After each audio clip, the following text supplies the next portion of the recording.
Hello, everybody. First of all, I would like to thank the organizers for inviting me to talk about secondary pay. These are my financial disclosures. We usually, when we think on pay, we think on chronic pancreatitis, but there are other causes of pay, secondary causes of pay, which we frequently neglect to investigate this complication and to treat it. So we will review those secondary causes of pay, and we will start with acute pancreatitis. The mechanisms of acute pancreatitis to induce pay are not fully known. It seems that there is a decreased stimulation in neural stimulation, hormones, and there are acinar problems. The most obvious one is necrosis. If you have a necrotic pancreas, you will not produce pancreatic juice, but also there may be damage of receptors and decreased proenzyme synthesis. And we may also face ductal problems like stenosis of disruption. The risk factors for pay in acute pancreatitis at follow-up, according to recent meta-analysis, are these. The pooled prevalence of pay in acute pancreatitis is 35%. And as you know, moderate and severe acute pancreatitis are more associated to pay than mild, but please bear in mind that 16% of mild patients may have pay. Edematous pancreatitis, 24% pooled prevalence, necrotizing almost half of the patients. Infected pancreatic necrosis of necrosectomy, again, half of the patients. If you have necrosis, if the necrosis is lower than 50%, the pooled prevalence is 41%. If 50% or more, almost 60%. Those patients with gallstone pancreatitis, 22% prevalence of pay. In alcohol is double this prevalence, 44%. And you can see that in general, there may be some recovery of the pancreatic function after, with time, when the pancreas recovers, but an important amount of patients with acute pancreatitis will remain with pancreatic exocrine insufficiency. What about diabetes mellitus? First of all, we have to understand that there are several types of diabetes. The diabetes type 1 or 2 may be associated with exocrine pancreatic function, but the type 3C is the diabetes that is associated to the damage of the pancreas due to pancreatic diseases. And this is not an association between diabetes and then to pay. This, the pay associated to type 3C diabetes is associated to the pancreatic disease, okay?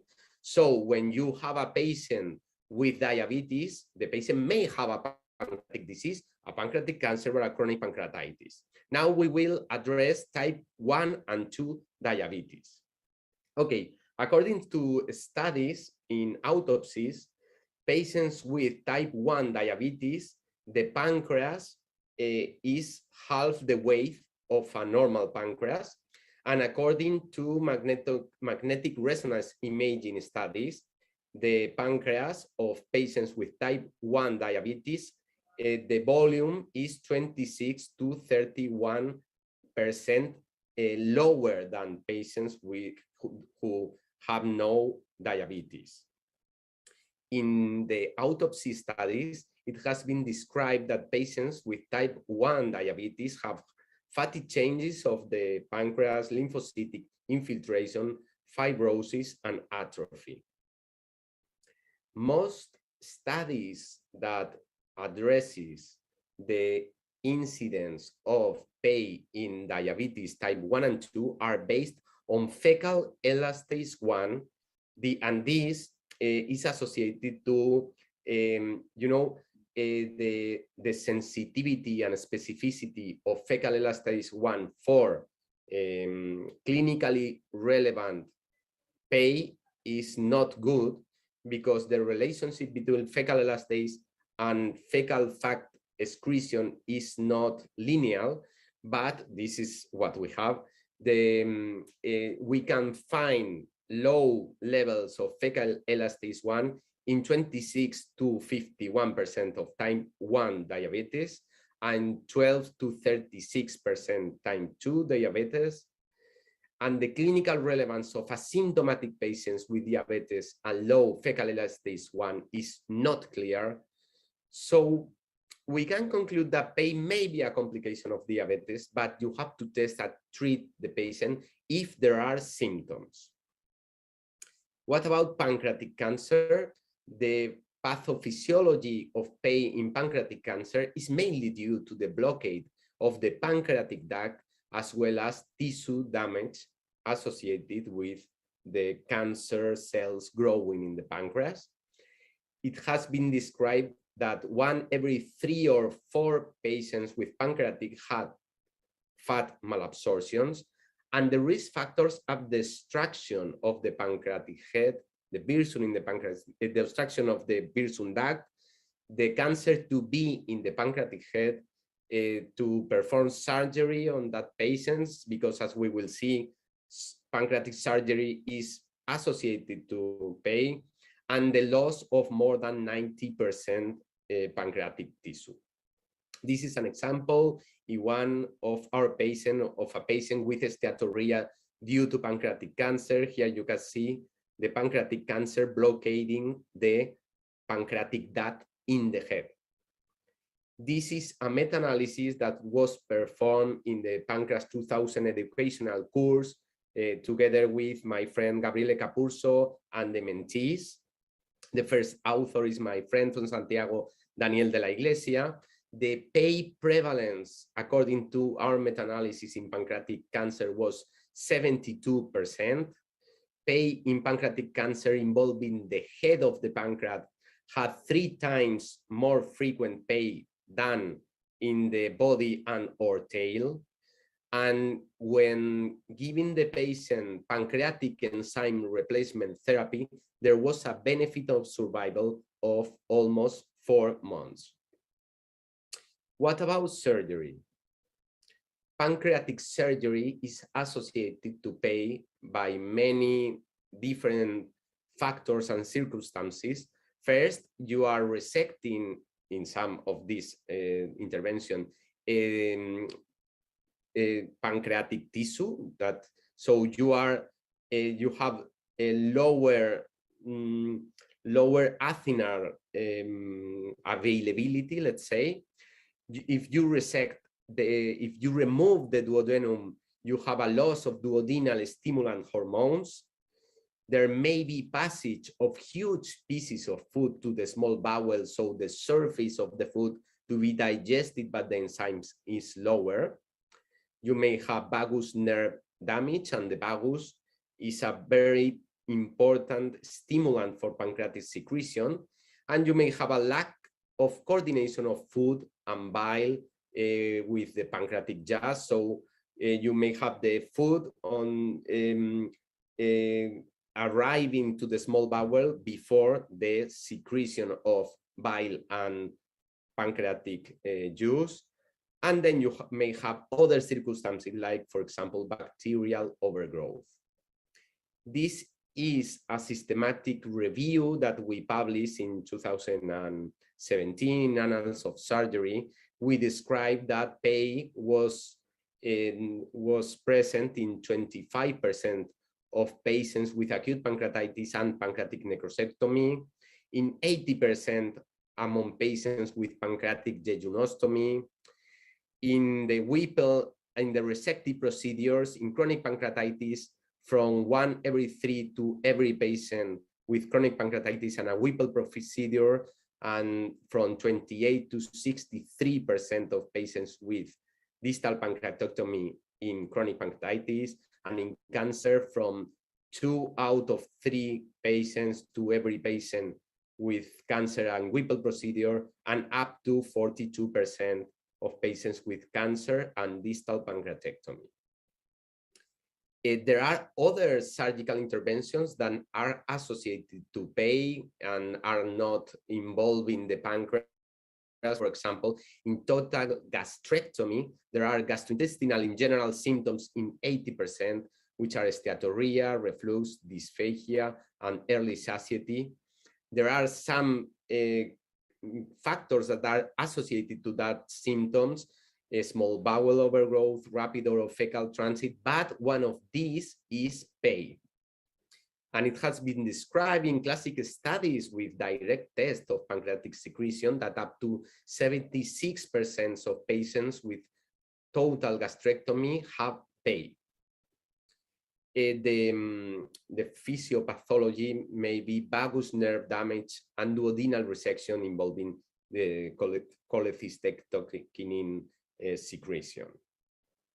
Okay, what about cystic fibrosis? In cystic fibrosis, there is obstruction of the ductal system of the pancreas.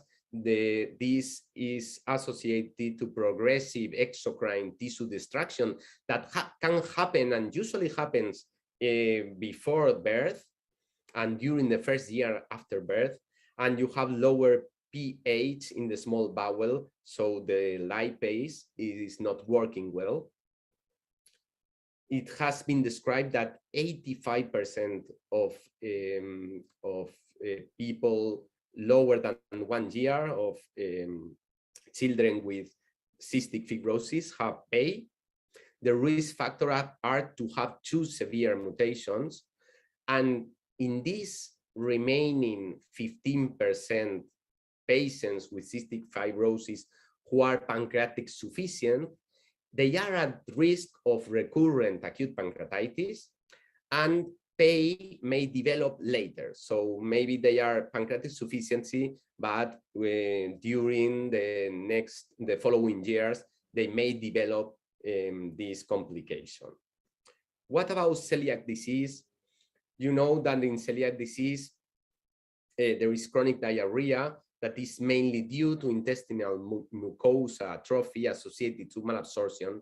But when you receive treatment for celiac disease, avoiding gluten, 17 to 61% have persistent diarrhea, and 12 to 18% of patients with celiac disease are found to have PEI. And this may be due to decreased secretion of cholecystectokinase, and secretin due to this mucosal atrophy. And celiac disease PEI may improve with a gluten-free diet. So to conclude, acute pancreatitis is associated to PEI, especially if necrotizing of alcohol origin.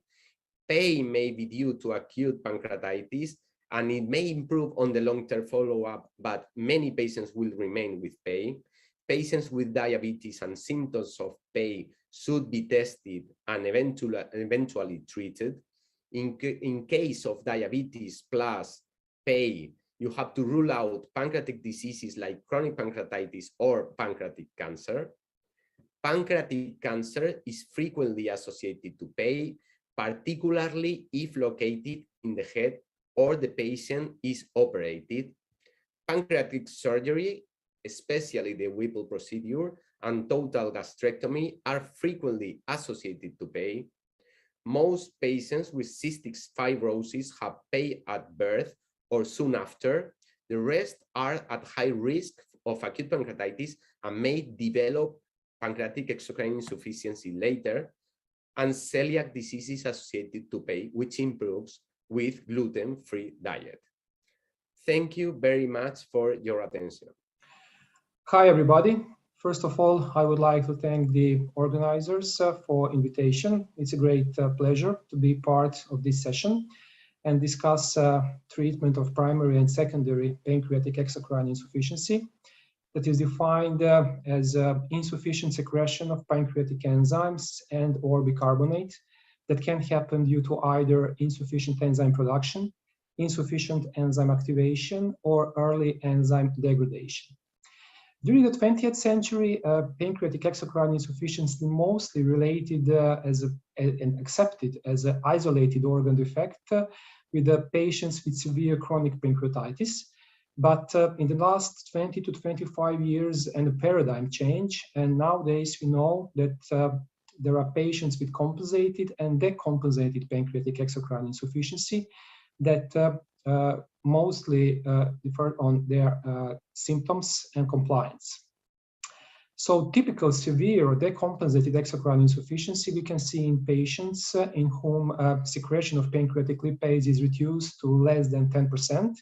But we also know that due to the large reserve capacity of the pancreas, there are patients who are not presented with cachexia and steatorrhea as those with severe insufficiency, but they still can have increased risk of nutritional deficiencies. And even more, fat-soluble vitamins and trace elements are quite often deficient in these patients. So most patients present with the compliance as bloating, discomfort, soft stool, and weight loss. But there are also patients who can present with symptoms of one or more vitamin or trace elements and mineral deficiencies. Most commonly, from our clinical point of view, we quite often see patients with vitamin D deficiency and low bone mineral density, patients with vitamin A deficiency and sight problems, and also patients with vitamin E and vitamin K deficiency. So it is quite easy to suspect on pancreatic exocrine insufficiency if we meet patients with chronic pancreatitis or some other condition that can be cause for a secondary pancreatic exocrine insufficiency, as we heard in a previous lecture, but it is not so easy to objectivize it. During the 20th century, mostly direct pancreatic function tests were used. They are pretty complex, and it was not so easy to perform this kind of procedures because it required duodenal intubation, and they were performed only in a specialized pancreas centrum. But in the last 20 to 25 years, also indirect tests became available. Gold standard is still fecal fat or measurement of fat in a 72 hours collected stool. Of course, it is not easy to do it in everyday clinical practice. So mostly we diagnose pancreatic exocrine insufficiency with the fecal elastase 1. It is recommended as a first step because it is widely available, it is easy to perform. Of course, it is not ideal. So fecal elastase 1 has high sensitivity for severe pancreatic exocrine insufficiency, but lower sensitivity for borderline patients, that means mild to moderate pancreatic exocrine insufficiency. However, it is cheaper than breath test. Breath test is also a nice test, but it takes some time to do it, 4 to 6 hours. And also, it is not so cheap. So this is why we usually recommend fecal elastase as a first step. But before the patient leaves the specimen for a phasis, it is important to emphasize that if we want to get realistic and objective values of fecal elastase 1, the test should be done in a solid stool, and quite often it can be a problem because if the patient come with diarrhea, then sometimes it can be false negative due to the inadequate specimen. So we always check out with the patient when we receive the results what was the form of the stool specimen that the patient left in a laboratory. But there is also some other help that can be used from the laboratory serological point of view in these patients, and these are blood parameters. So this is also a very important result of the studies performed in the last 2 decades, showing that nutritional deficiency, especially in this package that is called serum nutritional panel, sometimes can occur before fecal elastase low values or the most difficult symptoms to the patient. So we routinely control prealbumin, fat-soluble vitamins, and minerals and trace elements, including serum iron, zinc, and magnesium. So if it is not possible to do everything in some parts of the world or Europe, at least some of these, they are simple. For example, vitamin D and iron should be performed on a routine basis. There is also another tool that recently came to the market. It's very simple and very cheap, of course. It's a questionnaire. 3 years ago, patient-reported outcome has been published by a multidisciplinary team from the whole Europe. And this is qualitative assessment of the symptoms and impact of pancreatic exocrine insufficiency. And it's separated in 3 blocks. In total, there are 18 questions. And as you can see on the slide, these questions are very simple. So every patient can understand what we talk about. So in the first 7 questions related to abdominal symptoms, we ask patients about the stomach pain, about stomach noises, passing of gas. Then in the second block, there are questions related to bowel movement symptoms. That means diarrhea, as you can see here, it's a watery poo. So all these terms that all patients basically can understand what we talk about.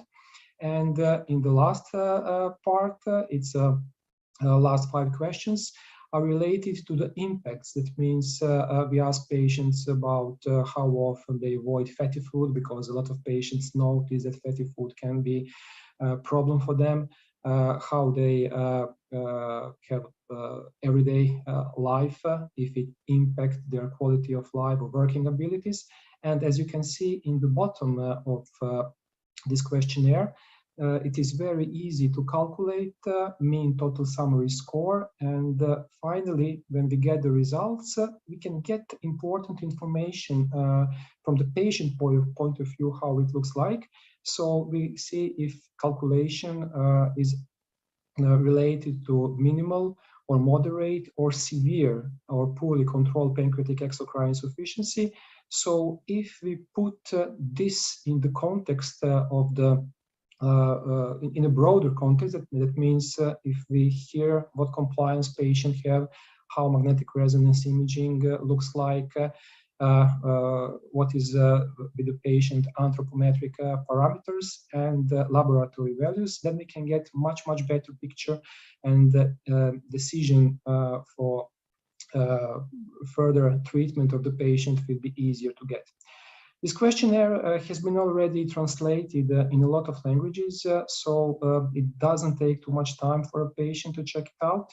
And it's very user-friendly, I can say. So this is something that we usually give to the patient or send them home, and they bring it to us when they come to the outpatient clinic, or if they don't have time, then they can also fill this until they are waiting in the outpatient clinic. So anyway, this is something that is useful, and just like I said, it should be put into context. There are already some publications who validated this questionnaire, but of course, there are also a lot of other studies where validation should be performed in the future. And why is all this important? So we know that the pancreatic exocrine insufficiency is the most common consequence of the chronic pancreatitis, but not just the chronic pancreatitis. And we know that basically it's just a matter of time when the pancreatic exocrine insufficiency will appear in the patients with the primary or secondary causes for that. We already heard a very nice presentation of Enrique and learned a lot about pancreatic exocrine insufficiency after acute pancreatitis and in patients after celiac disease and after pancreas surgery and upper gastrointestinal surgery. And of course, I'm not going to repeat that, but I would just like to emphasize that there are some other special points and clinical conditions or pancreatic diseases where we can think even more on pancreatic exocrine insufficiency. As we know, autoimmune pancreatitis is a rare condition, but very demanding for the pancreatologist to diagnose and follow up. And it seems that the pancreatic exocrine insufficiency occur even faster in these patients compared to the other etiologies. So in this recently published systematic review, 45% already had exocrine insufficiency at the time of diagnosis. So just like I said previously, there was really a paradigm shift according to the pancreatic exocrine insufficiency in the last 2 decades. And we nowadays look at the pancreas and pancreatic diseases as a part of the broader context. And one of these contexts that was that had really that was highlighted in the last 2 decades is a metabolic syndrome. And as we know, it's a story about liver, mostly in gastroenterology. So everybody know about non-alcoholic fatty liver disease. But we also found out that there is something that is called non-alcoholic fatty pancreas disease. So basically a new kid on the block when we talk about the context of gastroenterology. And probably you already saw some publications about this. And what we immediately can notice is a problem with the nomenclature.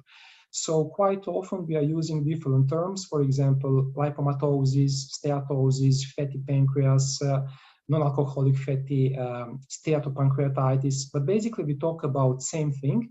And why is this important? Probably we will find out more in the following years, because there are numerous studies ongoing right now on this hot topic in pancreatology.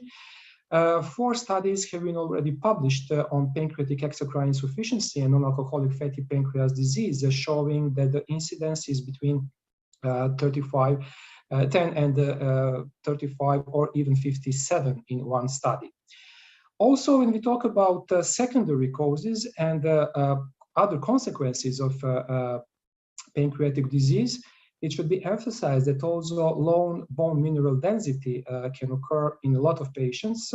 Approximately 25 to 33% of all patients with chronic pancreatitis have osteopenia or osteoporosis. In our study, more than half of the patients have low bone mineral density, and 44% of them even fracture.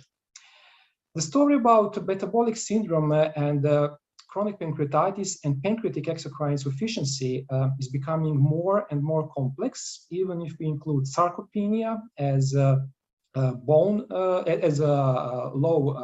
muscle mass.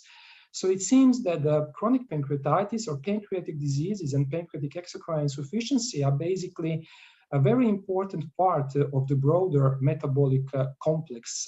And also, we must remember that even aging is very important in this context, because with the aging, atrophy of the pancreas and pancreatic exocrine insufficiency is becoming more and more important. And what we know is that probably the burden of pancreatic disease will increase in the next years. So this is why it is important that once when we come to the patients with chronic pancreatitis and pancreatic exocrine insufficiency, we have a team approach. This is definitely not a job for one person. So pancreatologists, of course, first meet patients and we check out clinical symptoms, function of pancreas, body composition, bone health. We also have very good contact with the dietitian. And it is important that we emphasize that the lifestyle is very important. More than 100 years ago, our colleagues already found out how ideal pancreatin preparation looks like. And when we diagnose patients with pancreatic exocrine insufficiency, both primary and secondary, we start with the pancreatic enzymes that should be distributed along with the meals.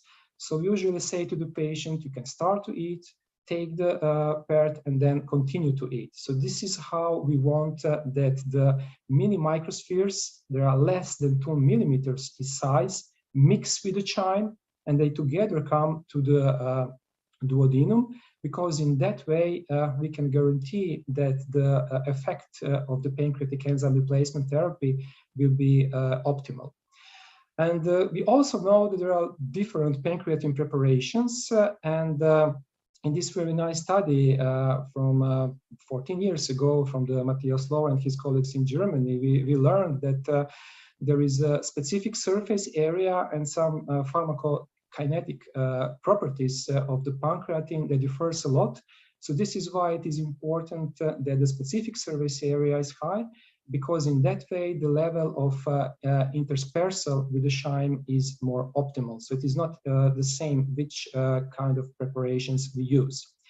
And once when we start with the treatment, we must also be sure that the dose of the pancreatin is optimum. So we usually start with 40 to 50,000 units per meal, and half of this dose with a snack. because we know from the pathophysiological studies that the healthy pancreas produce more than 1 million units per day. So we talk about small part of this ideal production.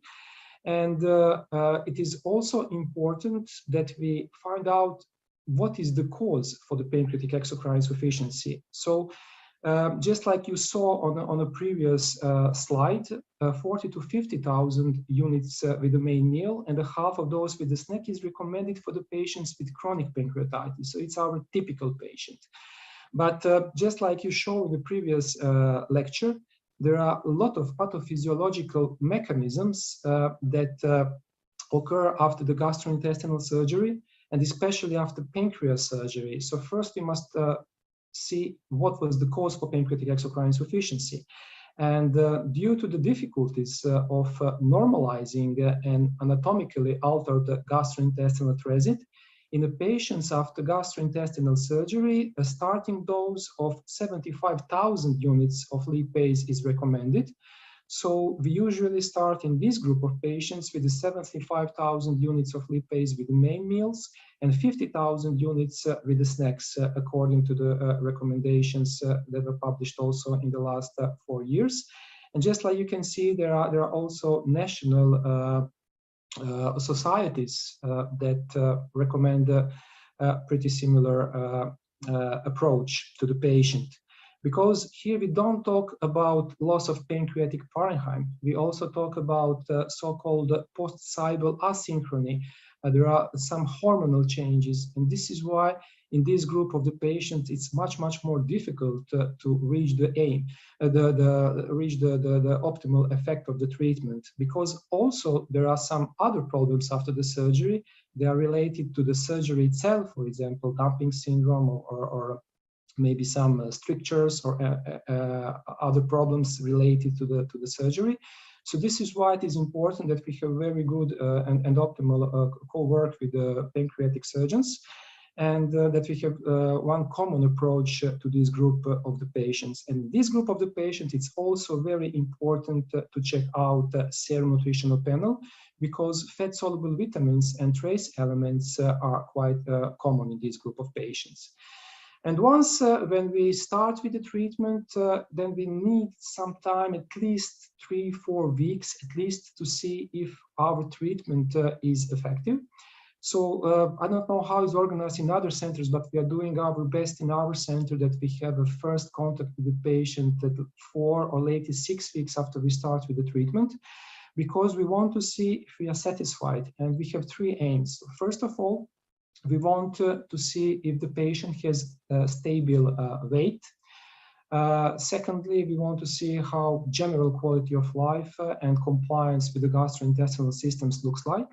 We want that bowel habits normalized, because it is very important, of course, so from the quality of life point of view, so that the form of the stool is optimal for the patient. And of course, that the serum nutritional panel is optimized. So when we check the patient after the 4 to 6 weeks, we took, or if we meet the patient, but most commonly here in our center, we have a telephone contact. We usually ask about these common questions, and if we are satisfied with the success, then we continue with the same dose. That means 40 to 50 per main meal and 10 to 25 or 25 with the snack in the chronic pancreatitis, and a little bit higher doses, 75 with the main meal and 50 with the snack in a post gastrointestinal surgery patients. If we are not satisfied, then we simply double the dose. And from my experience, most patients react very well with this first or second step. But next control is again of 4 to 6 weeks, and if we are not again satisfied with the treatment, then it must be something else. Either it's a compliance with the patients that is not optimal, or there are some other clinical conditions or diseases at the same time. So this is why we are very careful when we get to this third step.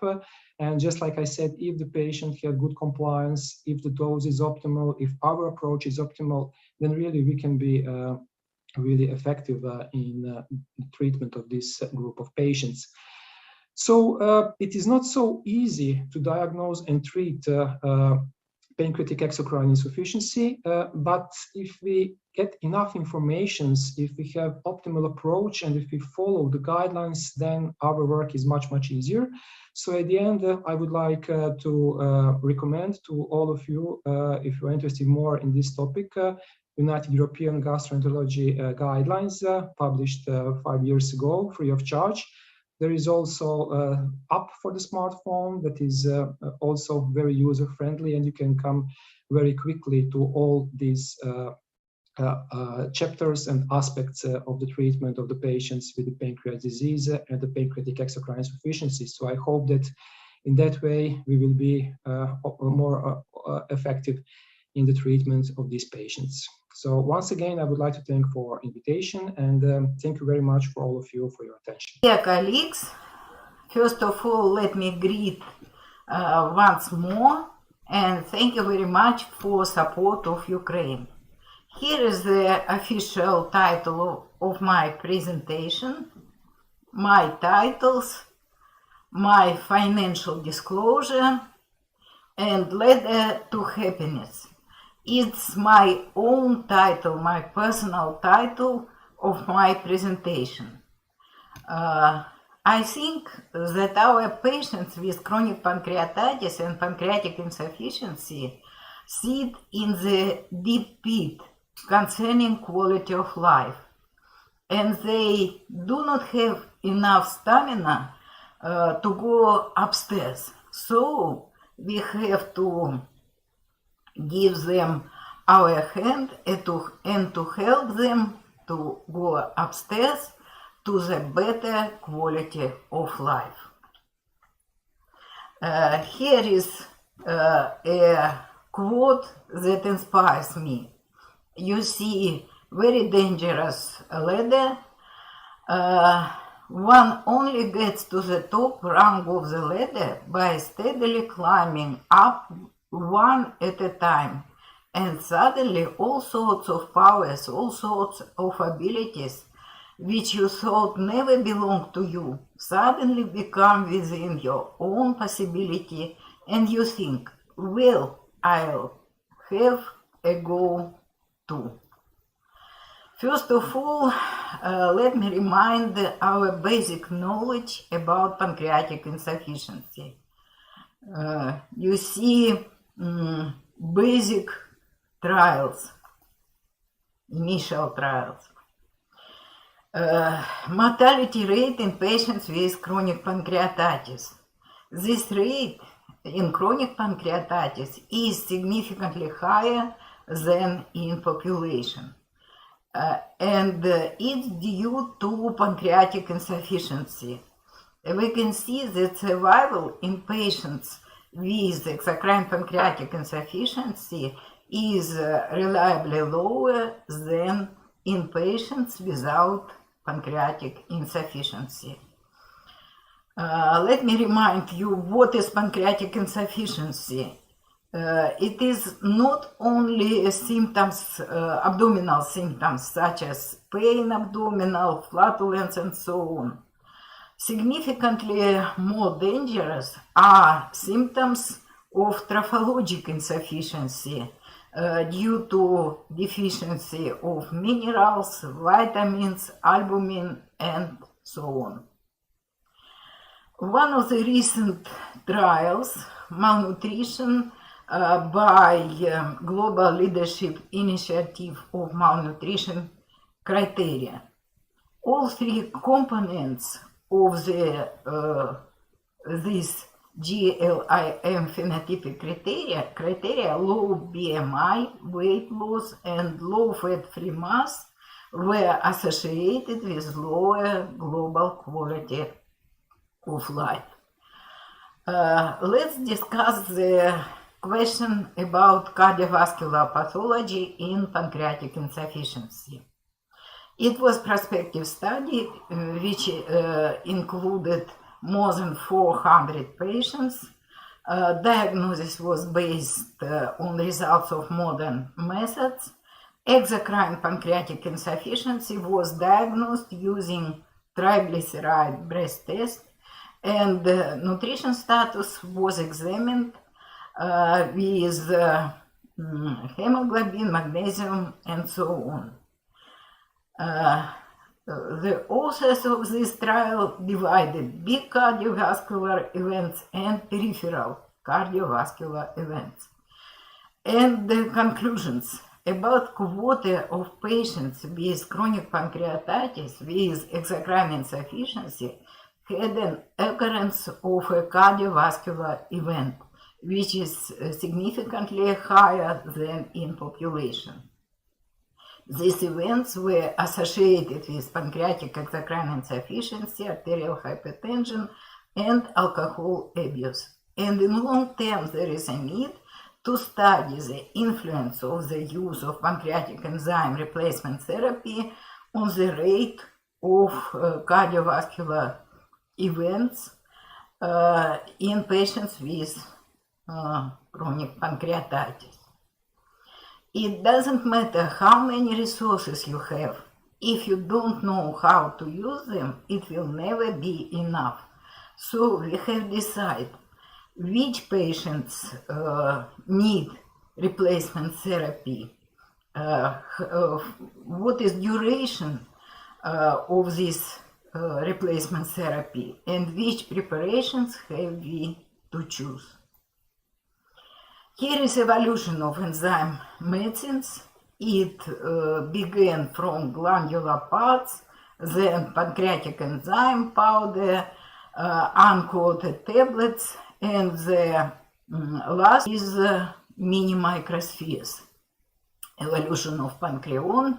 Pancreon is the first initial name of modern preparation creon, and as you see, evolution of this preparation of this medicine is the same as evolution of all enzyme medicines.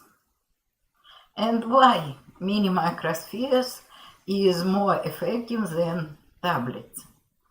According to triglyceride breath test results, spheres with size range of the up to 1.2 millimeters are 25% more efficient than those with the size range of the diameter up to 2 millimeters.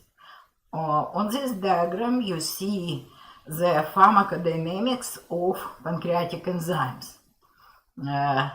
The blue line reflects the pharmacodynamics of physiological secretion of pancreatic juice. And the pharmacodynamics of mini microspheres, which diameter is up to 1.2 millimeters, is close to physiological secretion. In the same time, the pharmacodynamics of spheres, which diameter is about 2 millimeters, is further than physiological secretion. What about doses of enzyme medicines? In the table, you can see figures, postprandial production of pancreatic juice enzymes in healthy population. And to avoid steatorrhea, it is necessary to have the presence of at least 30,000 international units of lipase in the lumen of duodenum in postprandial period. It's 10% from the normal levels of secretion. Taking into the account the issues with lipase, there is a need to prescribe a bigger dose, from 40 to 50,000 international units of lipase with the main food intake, and from 20 to 25,000 international units of lipase with snacks. And we have to take into account the fat content in food. The average content in food is about 24 grams. In this case, we have to prescribe 50,000 international units of lipase. But, for example, Ukrainians, they like fatty food. So, in this case, we have to prescribe higher dose of lipase. Now about evidence-based studies. Initial studies, but they are very important and informative because they have evidence-based level. Their evidence-based level is very high. The first trial is head-to-head trial. It was a double-blind randomized head-to-head study comparing the effectiveness of tablets and microtablets with the same daily lipase activity levels. I have to mention that in 80s we haven't mini microspheres. That's why the authors compared the effectiveness of tablets and microtablets. And microtablets have been proven significantly more efficient. And after the study, about 95% of patients with pancreatic insufficiency preferred the drug in microtablets. And with tablets, we will be still at the same level of quality of life. So we have to prescribe only the latest generation of enzyme medicines. Life is a ladder. One person goes up while another goes down. We have to go only up with our patients. Now about modern trial. Efficacy and safety of pancrealipase delayed release capsules in patients with pancreatic insufficiency due to chronic pancreatitis or pancreatic surgery. And I have to say proudly that our clinic also took part in this trial. This trial involved 6 countries and 180 patients. They were screened, but only 54 patients were randomized because we included only patients with severe pancreatic insufficiency with coefficient of fat absorption less than 80%. These patients were divided into 2 groups.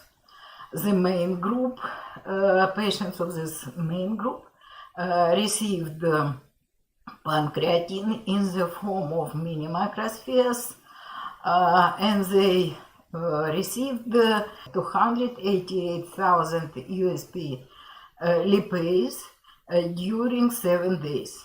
The patients of placebo group received the same amount of capsules for the same 7 days.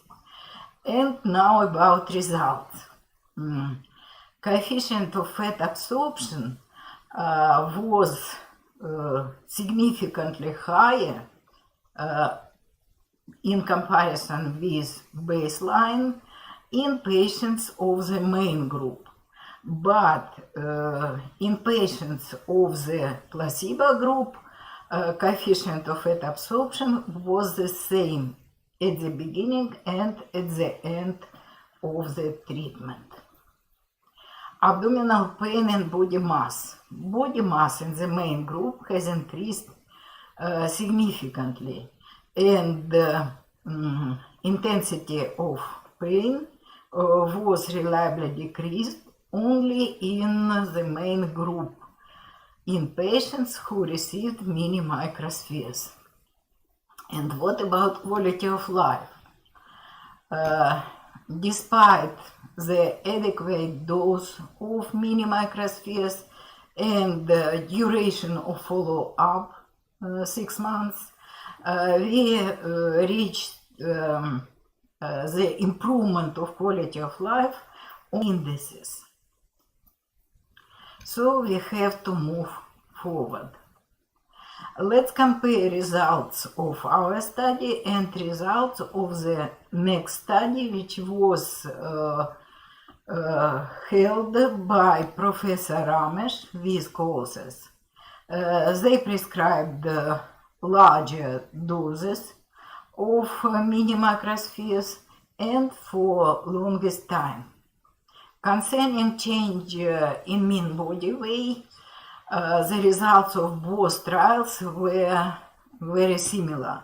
But concerning abdominal pain, stool consistency, and flatulence, the second trial, which was held by Professor Ramesh, these results had advantages.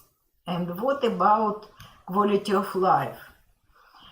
Professor Ramesh reached significantly higher quality of life, and they compared indices of quality of life at basic line and after the treatment, and they found significant improvement in almost all indices.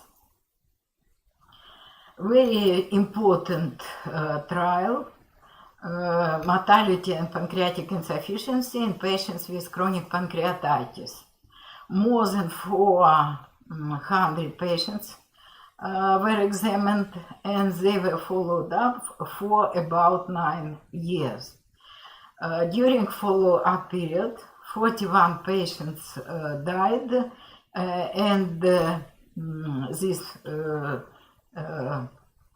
level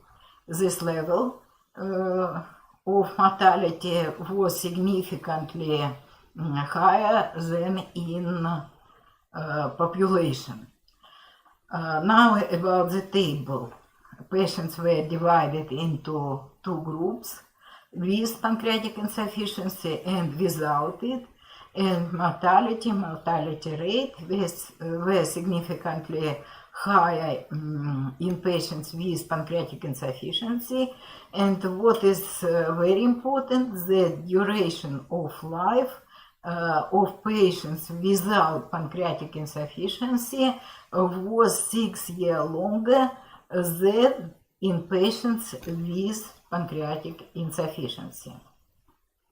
I'm not surgeon, but I would like to say a few words about patients after surgical treatment. As shown in a retrospective observational study, the lack of enzyme replacement therapy after surgical treatment of chronic pancreatitis was a significant and independent mortality risk factor in the long term for patients after discharge. And prescription of the mini microspheral enzyme preparation led to an improvement of quality of life in 73% of cases.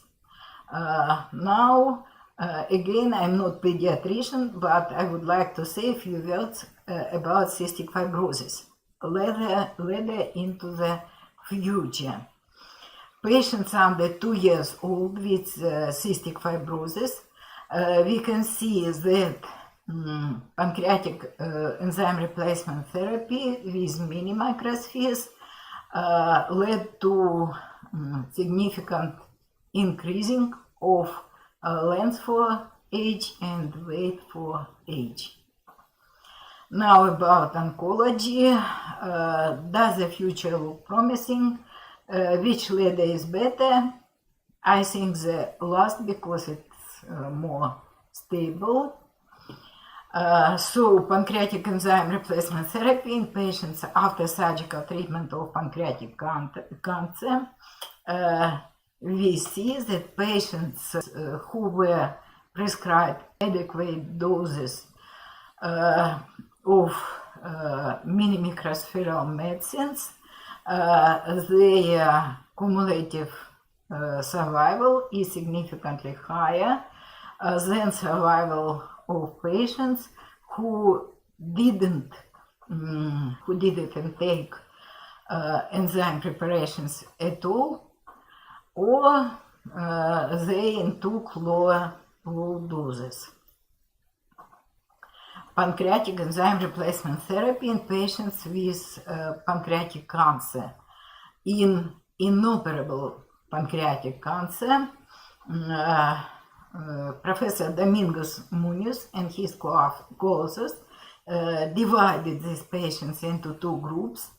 Patients of the first group received pancreatic insufficiency treatment in adequate doses plus chemotherapy, and patients of the second group received only palliative chemotherapy. And as a result, survival of patients of the first group was significantly higher. So, in general, 9/10 of our happiness depends on our health alone. We have to give our hand to our patients with chronic pancreatitis and pancreatic insufficiency, and we have to help to go to the top of the ladder to the high quality of life. Thank you. Good afternoon. My talk today is about exocrine pancreatic insufficiency in patients with functional and inflammatory bowel disease.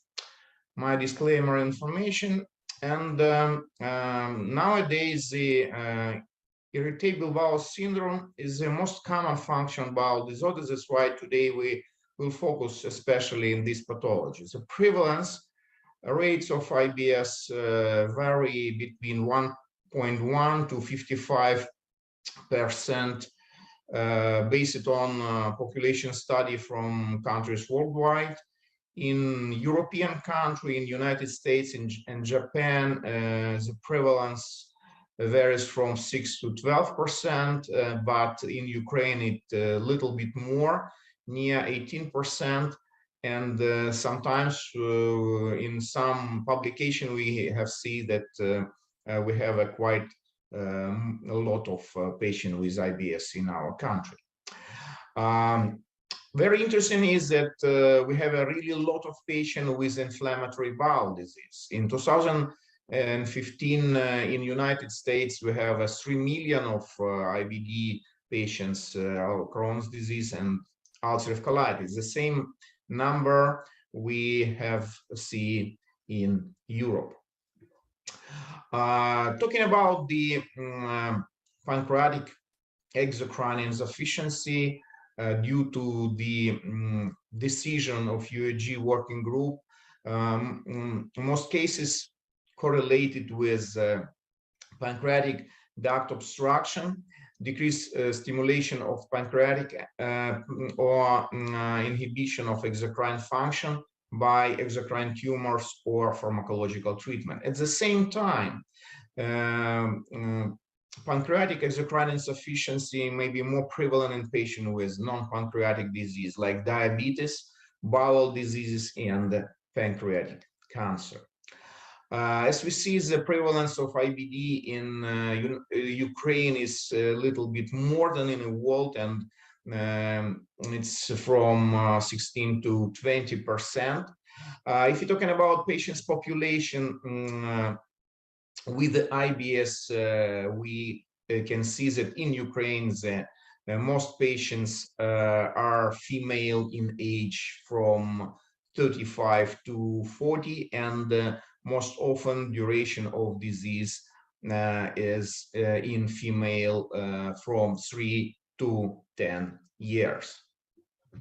Due to the information from UAG working groups, the reduced endogenous stimulation can be cause of pancreatic exocrine insufficiency and celiac disease, diabetes, and inflammatory bowel disease.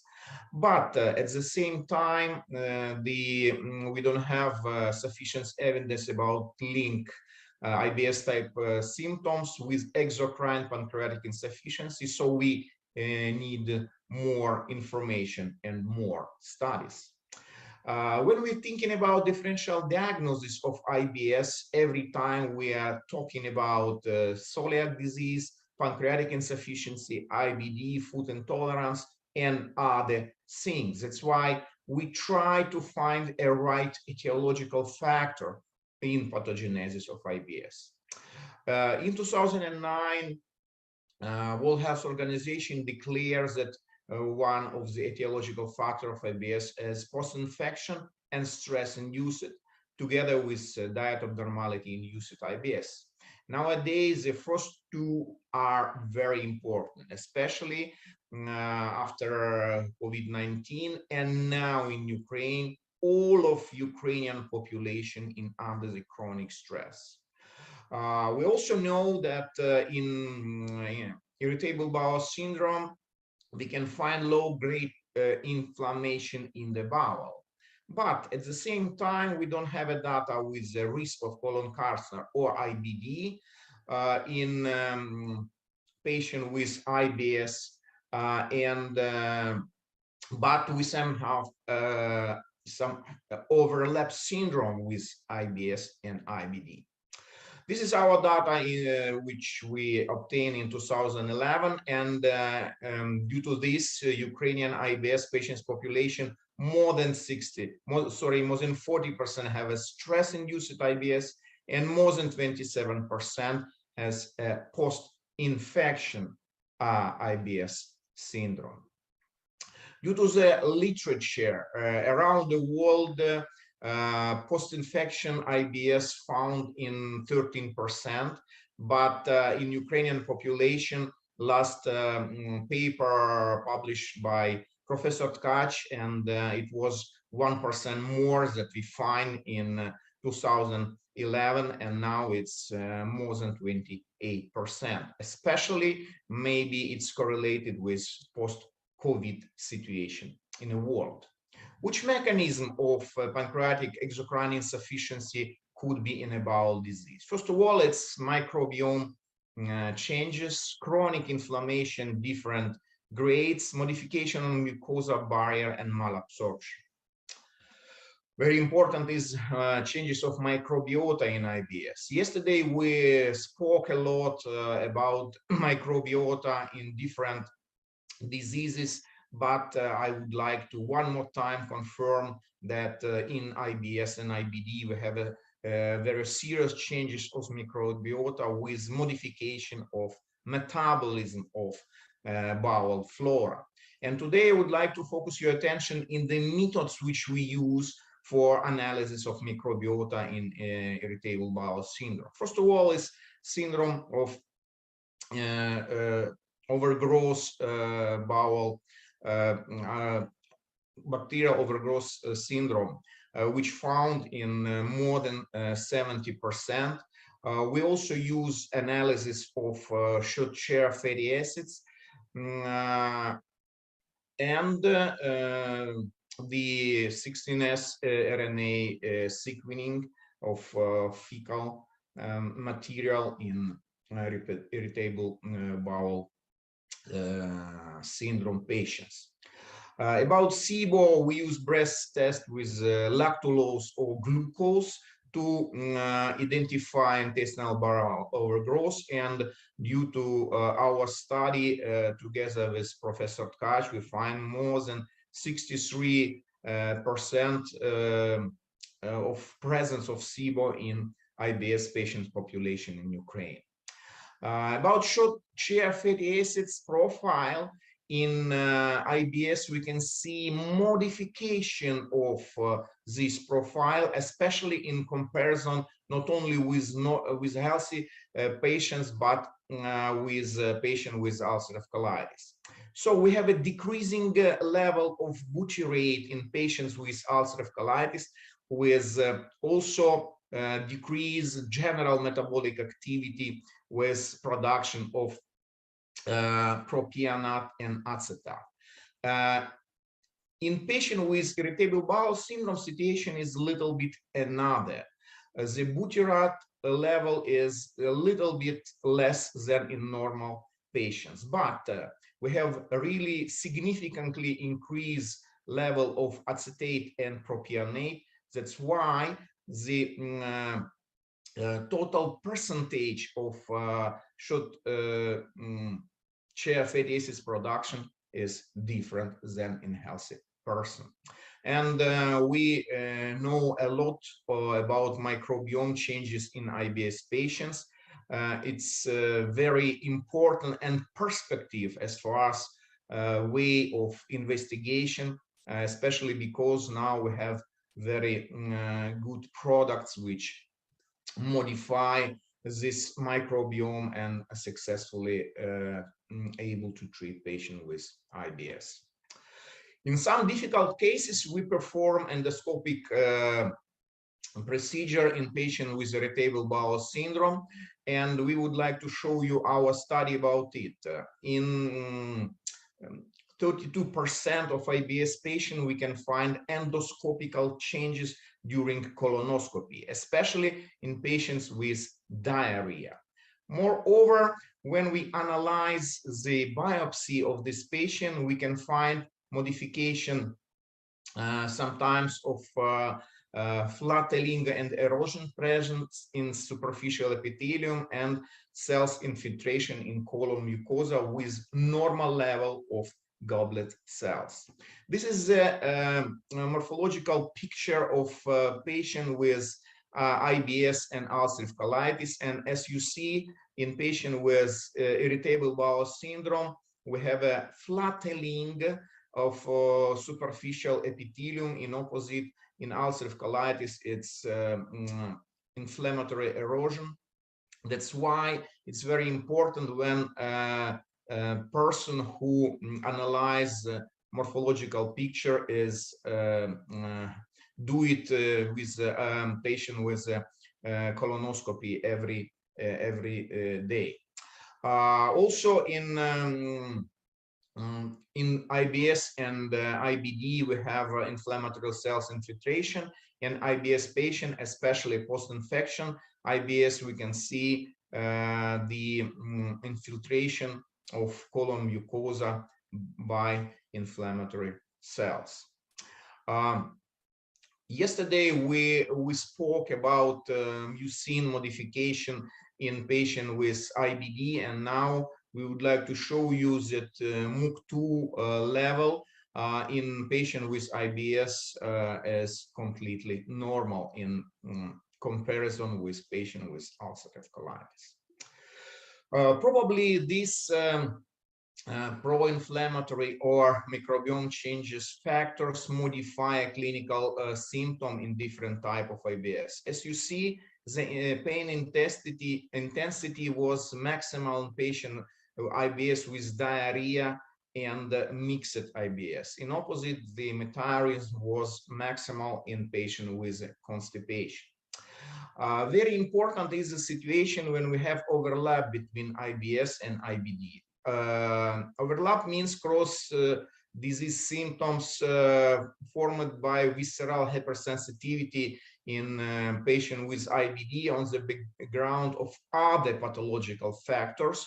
But this overlap we can see in patient with mild activity or patient with IBD in clinical remission. The maximal important as for our experience is abdominal pain in differential diagnosis between IBS and IBD patient.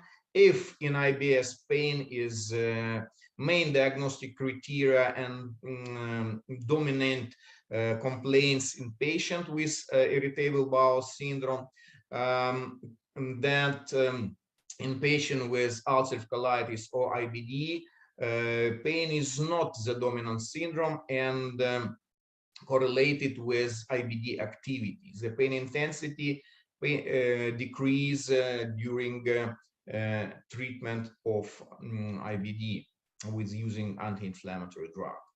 We have performed a study with fecal elastase level, and as you see in a general group of patients population with IBS, ulcerative colitis and Crohn's disease, the elastase level was abnormal only in Crohn's disease patients.